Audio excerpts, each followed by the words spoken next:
At sunrise, Amy Lynn Bradley vanished from cruise ship. No es crime, no es plus, no witnesses.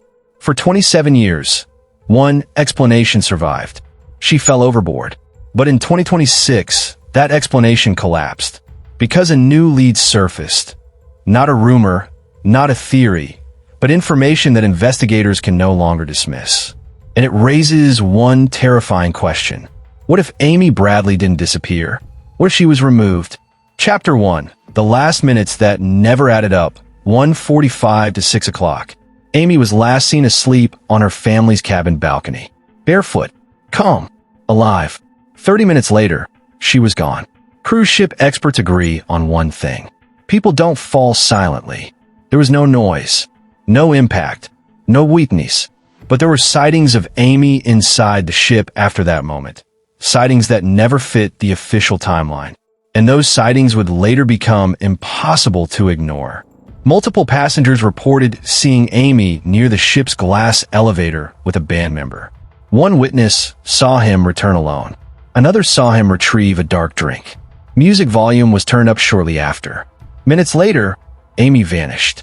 The band member denied involvement, but investigators later documented inconsistencies in his statements that were never resolved.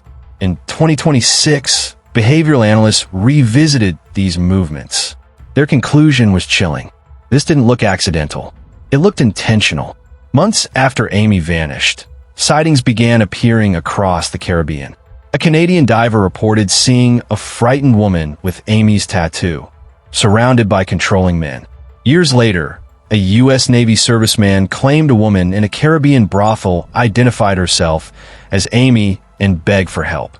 Individually, the sightings were dismissed.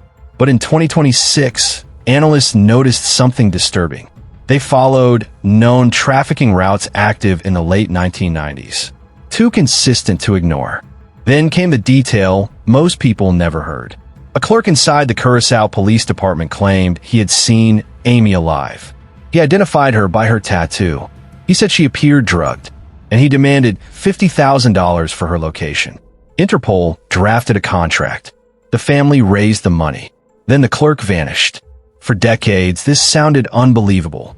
Until 2026, when investigators confirmed unexplained access activity tied to archived files. Not proof, but not coincidence. If Amy fell, where is the evidence?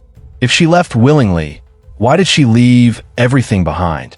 And if she was taken, how does someone remove a person from a cruise ship without leaving a trace? In 2026, the case is no longer closed. Because sometimes the most frightening truth isn't that someone disappeared, it's that they were hidden.